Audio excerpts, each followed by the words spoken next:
My wife cheated with our daughter's teacher. Now she wants my money and my kid. If you had told me a year ago that the biggest threat to my family wouldn't be illness, bankruptcy, or even some stranger off the street, but my daughter's fourth-grade teacher, I would have laughed. Hell, I would have offered the guy a cup of coffee at the next parent-teacher conference. But I'm not laughing anymore. My name is Mark Evans. I'm 38, live in a quiet suburb outside of Austin, Texas, and up until recently, I thought I had a pretty good life. A wife who looked like the type you put on a real estate billboard. Polished, blonde, smiling. And a daughter, Lili, who made everything else in the world feel small by comparison. I work from home as a financial consultant. Numbers are easy. People? Not so much. Everything started unraveling at one of those painfully awkward school events, the first parent-teacher night of the year. You know the type. Tiny plastic chairs, stale coffee in a paper cup, teachers putting on their best I'm underpaid but still enthusiastic faces.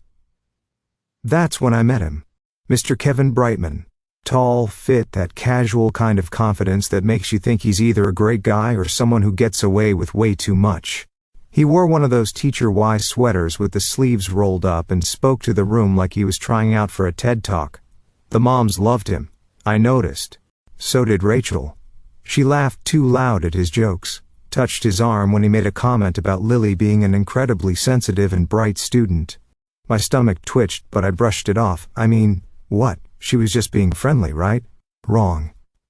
A few weeks after that night, things started to shift at home.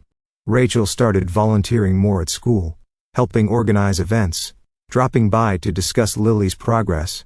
I didn't think too much of it at first. I figured it was her way of being involved. She was always a bit of a perfectionist when it came to appearances. But then, Lili changed. My daughter, the same girl who used to run to the bus stop with her mismatched socks and stuffed rabbit in tow, started hesitating in the mornings. She'd cling to me, say her stomach hurt, beg to stay home. When I asked her why, she'd mumble, "It's just weird now." Weird how? She wouldn't say. And Rachel? She just blamed it on growing pains or school anxiety. Said Lili was being dramatic. But I saw it. The way Lili flinched when Rachel walked into the room. The way she avoided eye contact when I asked her about school. And most of all, the way Rachel started shutting me out. She stopped asking about my day. Our dinners turned into silent meals where she scrolled on her phone or smiled at some private message, and turned the screen away when I got close. She was barely present. Unless Kevin's name came up. Then she perked up like a damn sunflower. And suddenly Mr. Brightman was helping Lili with her homework. After school. At his classroom, or sometimes our house, while I was working upstairs. Every red flag was waving in front of me like a parade. I just didn't want to believe it yet. But denial doesn't last long in a house filled with secrets, and I was about to find out exactly how deep Rachel's betrayal ran.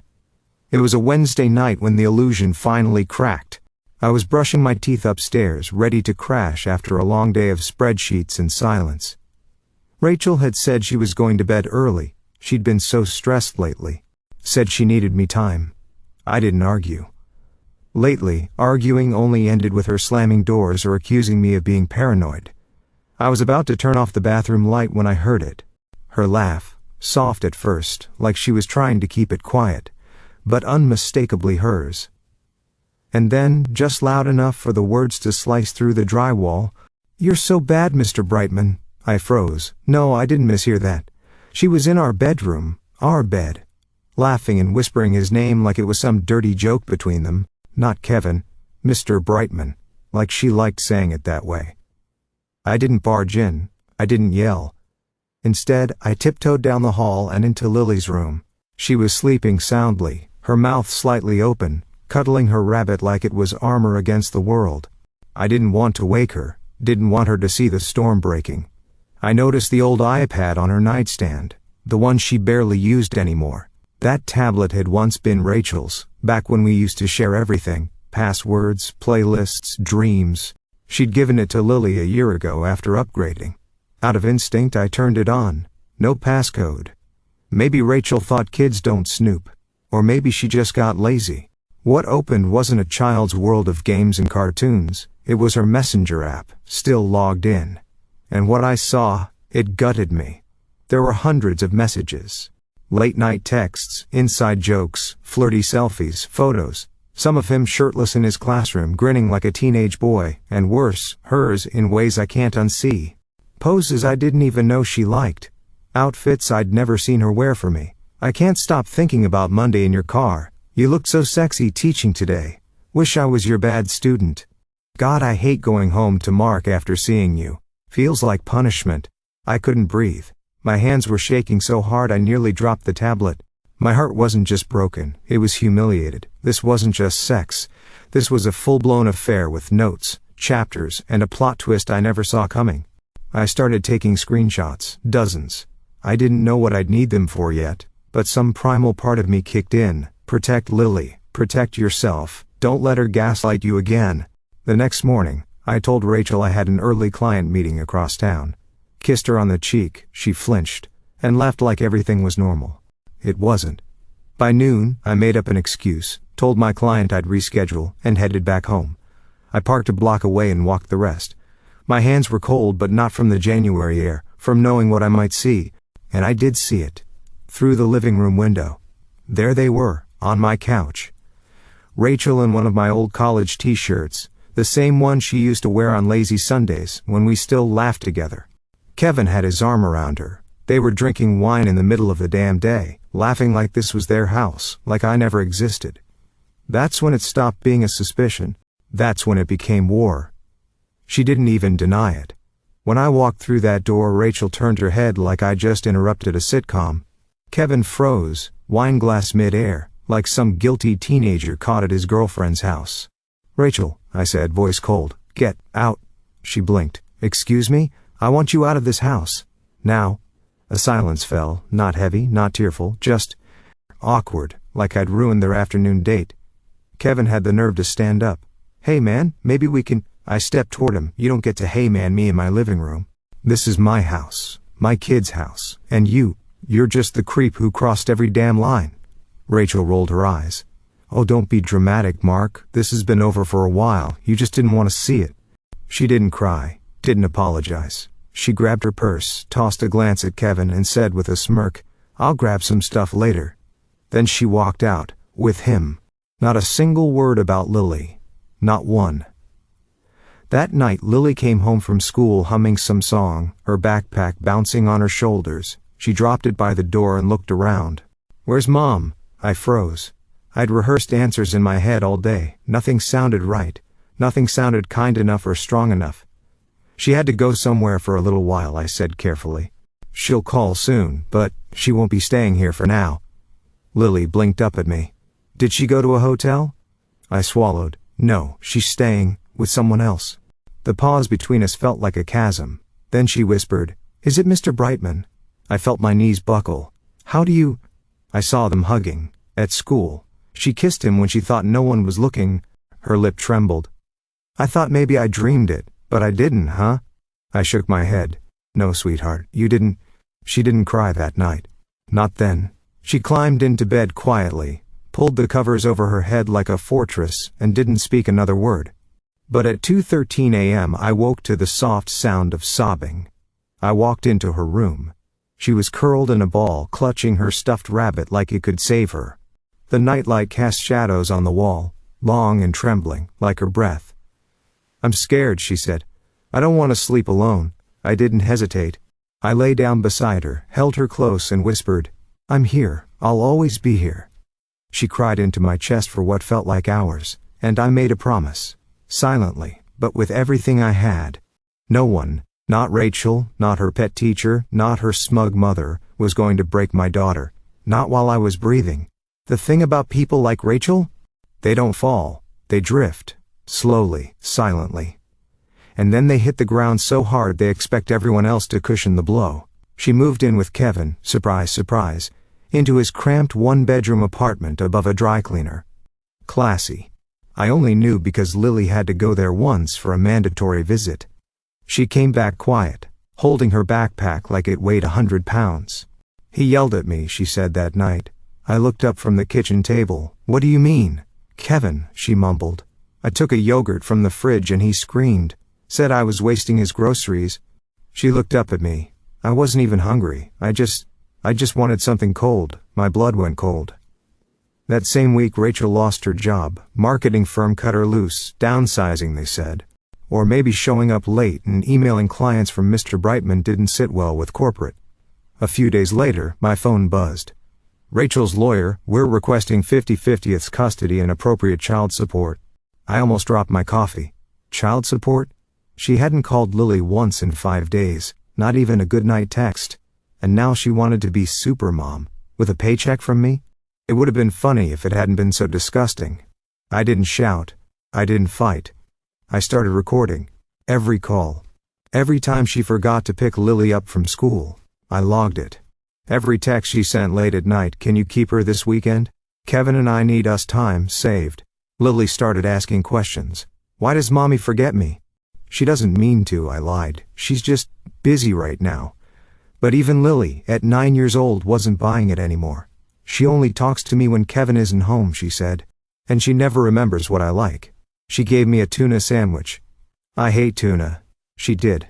Always had. Rachel used to know that. I bought a small voice recorder.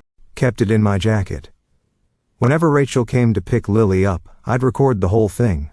Her mood swings, her snapping at Lili for being too slow, her sighs when Lili asked to bring her stuffed bunny. And the journal, that became my nightly ritual. Thursday. Rachel didn't show up. Again, school called. Lili waited 40 minutes on the bench. I picked her up. She didn't cry. That's worse. I wasn't building a case. I was building a shield. Because I could feel the storm coming. And I wasn't about to let my daughter get caught in the wreckage again. Rachel didn't just want Lili. She wanted to be seen wanting Lili. She wanted the sympathy, the narrative, the poor struggling mother arc. And with her job gone and Kevin barely making rent, she needed that check from me more than ever. Her mom, God bless that woman's talent for delusion, called me a few days after the custody papers were served. You've always been controlling, Mark, she said over the phone, voice dripping with that passive-aggressive tone only mothers-in-law have perfected. Lili needs both her parents, and you manipulating her into thinking her mother is the villain, well, that's emotional abuse. I don't manipulate Lili, I said calmly. I feed her, bathe her, help her with homework. Her mother forgets what class she's in. Well, maybe if you didn't poison her mind. I hung up. That same night Rachel posted a long weepy message on Facebook. Tagged half the neighborhood. There's nothing worse than having your child turned against you. I've made mistakes, yes, but I love my daughter. Some people can't forgive. Some people use a child as a weapon. I pray for healing. Hashtag single mom, hashtag truth hurts, hashtag family first. Family first? Kevin once slammed a door in Lili's face because she spilled water on his gaming laptop. Friends started texting. Is she okay? Why's Rachel saying you're alienating Lili? Dude, what's going on? I didn't respond. Carla, my lawyer, told me not to. Carla was sharp, ex-prosecutor, early 40s, no tolerance for melodrama. She'd seen it all. She wants a reaction, she told me, leaning back in her office chair, sipping a coffee that probably cost more than my groceries. Don't give it to her. She's telling people I'm brainwashing my kid. And you're not, she said. So we stay quiet. We build a timeline. We let her dig her own grave. Carla had already subpoenaed school attendance logs, missed pickups. Even a teacher's statement about Lili's anxiety spikes on the days her mom was supposed to come. She wants war, Carla added, but we're playing chess. The preliminary hearing was set for a Monday morning. I wore a navy jacket, clean shave, no emotion. Rachel showed up with Kevin, holding his hand like they were prom royalty. Her eyes were red-rimmed, like she'd practiced crying in the mirror.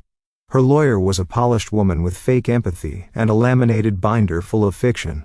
Miss Taylor has faced hardship, she said to the judge, voice syrupy. She lost her job, her social support, her marriage. She is now being denied fair access to her daughter by a vengeful ex-husband. Carla stood. Your Honor, we have documented evidence of neglect, emotional instability, and numerous incidents of failed responsibility. Miss Taylor's choices have affected the child's emotional well-being. We ask for full custody to remain with the father pending further review. Rachel dabbed her eyes. Kevin scowled. I didn't move, because in court theatrics are loud, but truth is patient. And mine was stacking up. I sat outside the child psychologist's office, hands gripping the armrests of the chair as if they were the only thing keeping me grounded. The walls of the waiting room were a soft lavender, with stuffed animals and colorful posters that screamed safe and fun, but none of it felt safe to me. Lili had been through so much already. How was she supposed to know what to say? Was she going to talk about me, about Rachel, about Kevin? My heart raced with every minute that ticked by. I hadn't told her much about the court proceedings. I didn't want to scare her, but the truth is, she knew something was wrong. Kids aren't stupid. She could feel the tension between me and Rachel, feel the way I held her a little tighter every time she came home from another weekend with her mom and Kevin. When Dr. Martinez finally opened the door, she smiled gently, as if nothing out of the ordinary had happened. "She's doing well," Dr. Martinez said, adjusting her glasses. "You can speak with her now." Lili came out, clutching her stuffed bear tighter than usual. She had this look on her face, a mix of relief and sadness, like she didn't want to leave but was glad it was over. I knelt down to her level. "Hey kiddo, how was it?" She shrugged, biting her lip. "Okay, do you feel better?" She nodded but didn't meet my eyes. I could tell she was holding something back, but I didn't push. The next day, Dr. Martinez called me. I braced myself for another blow, but when she spoke, her tone was calm and reassuring. "Mr. Johnson, I've had a chance to review Lili's session. I'm going to be honest with you. It's clear she's been under a lot of emotional distress." I swallowed hard. What did she say? "Lili's been very open. She said she's afraid of Kevin." I felt my chest tighten. "Afraid?" "She told me that Kevin is mean to her sometimes, that he makes her feel like she's not important." My stomach twisted. Did she say anything else? She said, and I quote, "He makes mommy angry. He makes me feel like I'm bad." My eyes burned. I wanted to scream. I wanted to hurt Kevin for making my daughter feel like that. But I couldn't. Not yet. "The report is all written up, Mr. Johnson," Dr. Martinez continued. "I'll be sending it to your lawyer. I suggest you keep this between us for now." I hung up, numb. For the first time since this whole nightmare started, I felt a spark of hope. Lili's truth, spoken, recorded, and now in writing, was finally going to be the thing that shifted everything. Rachel might have been good at playing the victim, but now the real story was in black and white, and there was no way I was going to let it be erased. The days after Lili's session felt like a blur. There was a strange calm in the air, but underneath it, I knew the real storm was coming. I kept my head down and focused on one thing, getting everything I could to prove I was the better parent. Every single piece of evidence I could gather, I kept it close. No more surprises. No more lies. It wasn't until one evening, when I was going through some old recordings on my phone, that I found something I hadn't expected. Something that made my blood run cold. The audio file was from a few weeks ago. I must have forgotten it was even there, buried under a heap of other things. I clicked play. It was Rachel's voice, unmistakable. "I don't have to be a good mother 24/7, Mark. I'm allowed to lose my temper. I don't owe you or anyone anything." The recording ended with the sound of something crashing, a loud thud that made me wince. My stomach turned. I had never thought Rachel could be so careless, so blatant in her words. But hearing it now, it made everything I'd suspected for months feel real. I didn't have time to process that before I found the next file, another audio clip. This one was from a few days earlier, when Kevin had taken Lili for one of their outings. I had no idea how much longer he'd been around, no idea how much damage had already been done. "You're as dumb as your father," Kevin's voice snarled through the speaker. "What's the matter with you? Can't even follow a simple instruction?" I froze, staring at the screen. Kevin had always been condescending, but this was a new low. It was the kind of thing that no child should hear from anyone, let alone the man who was supposed to be a father figure. I grabbed my phone, hands shaking, and quickly forwarded both the recordings to my lawyer, Carla. I needed to make sure this was going to be handled. The evidence was piling up, and I wasn't going to let Rachel and Kevin manipulate things any longer. But there was more. I found screenshots from Rachel's messages, sent to one of her closest friends. The words were written with a level of coldness that took my breath away. "I just need the damn money, not this fucking kid. I don't know how I ended up with this mess." I couldn't believe my eyes. The words were so blunt, so indifferent, My own wife, the woman who'd promised to love and care for our daughter, had written this about our child. Lili wasn't just an inconvenience to Rachel. She was something to discard, and that was something I couldn't let slide. When I met Carla the next day, I handed her everything. The recordings, the screenshots, the documents I'd been meticulously collecting. She didn't say much, but her face said it all. She looked at me, nodded slowly, and then focused on organizing the evidence for the case. "You've done well," Carla said, though her voice had a business-like edge. "This will be a game changer." But I couldn't feel relieved. Not yet. Not until it was all over. Until Lili was safe. The court date was fast approaching, and while I was preparing for the fight of my life, I kept my emotions in check. I had to stay calm. I had to be strong, because the real battle hadn't even started.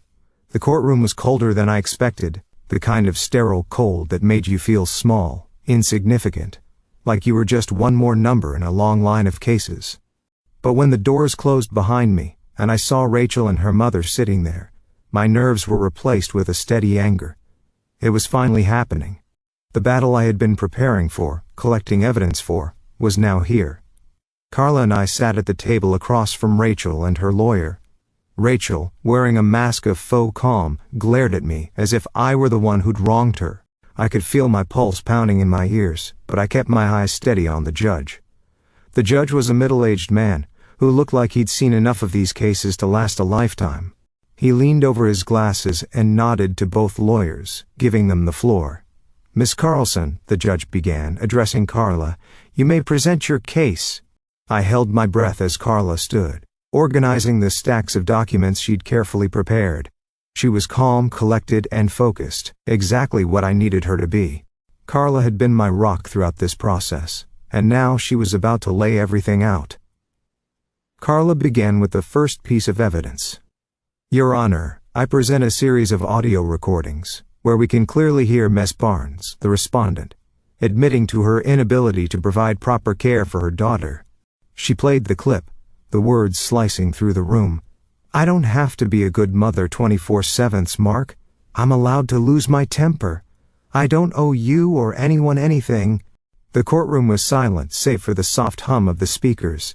Rachel's face reddened, but she didn't speak, didn't interrupt. Carla continued. "And here is another, where Mr. Barnes's daughter is verbally attacked by Ms. Barnes's current partner, Mr. Brightman." The audio of Kevin's harsh words echoed in the space. "You're as dumb as your father." I felt my stomach tighten as I heard it again. No child should have to endure that kind of treatment. Rachel's mother shifted uncomfortably in her seat, but Rachel stayed motionless. Her face was flushed, her lips pressed into a thin line. She had no response to the damning evidence. But when Carla brought up the text messages, the ones Rachel had sent to her friend, Rachel finally lost her composure.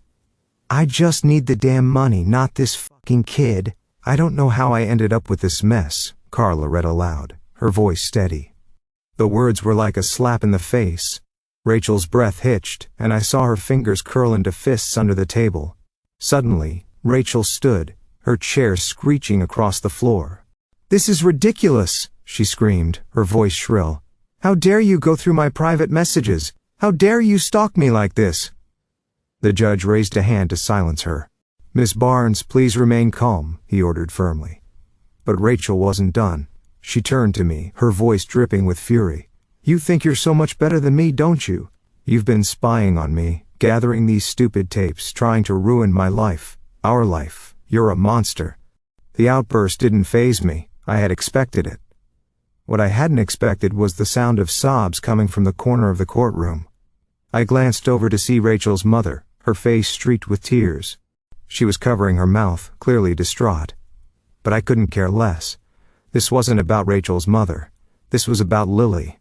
The judge, his patience clearly wearing thin, spoke again. "Miss Barnes, I will have to ask you to leave the courtroom if you continue to disrupt the proceedings." Rachel froze.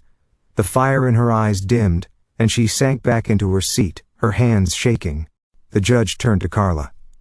"I have heard enough. This court will now deliberate."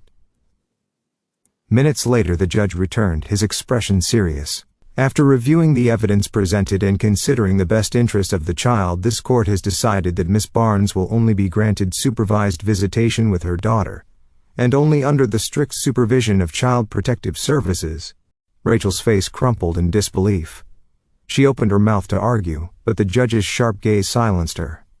"The court will not tolerate any more disruptions," the judge said coldly. "The child's well-being is the priority here." Rachel's mother gasped, and then she was crying too, though for a very different reason. The reality had finally set in. Rachel had lost.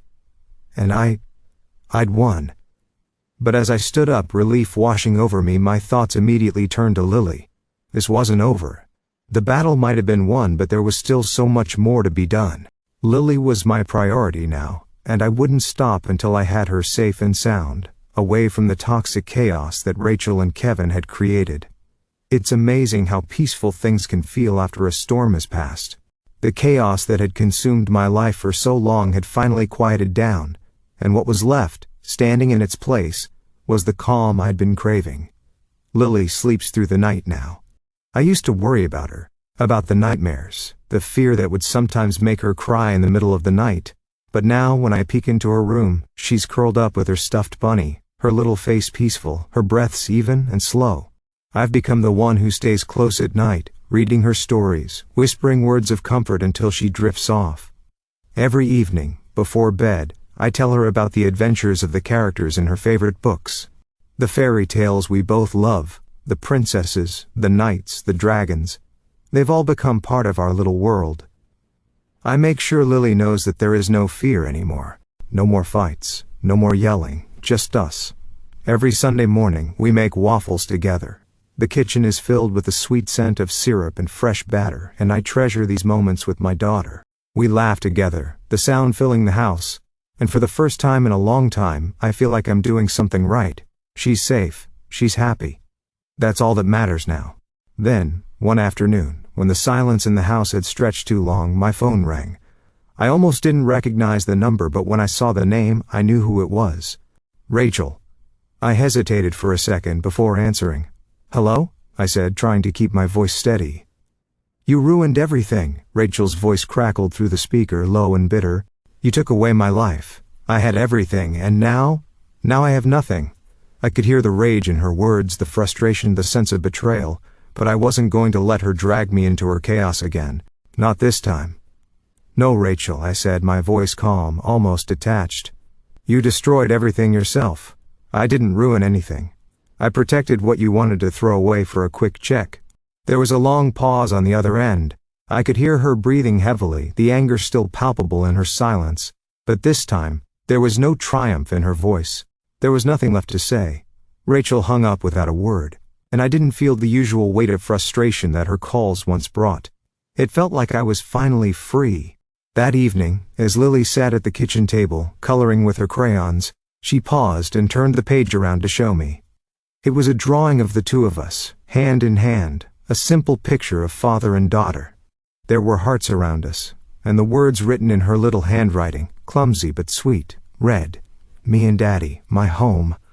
I smiled as I stared at the picture. The words were more than just a message, they were a promise. I was her world now, and she was mine.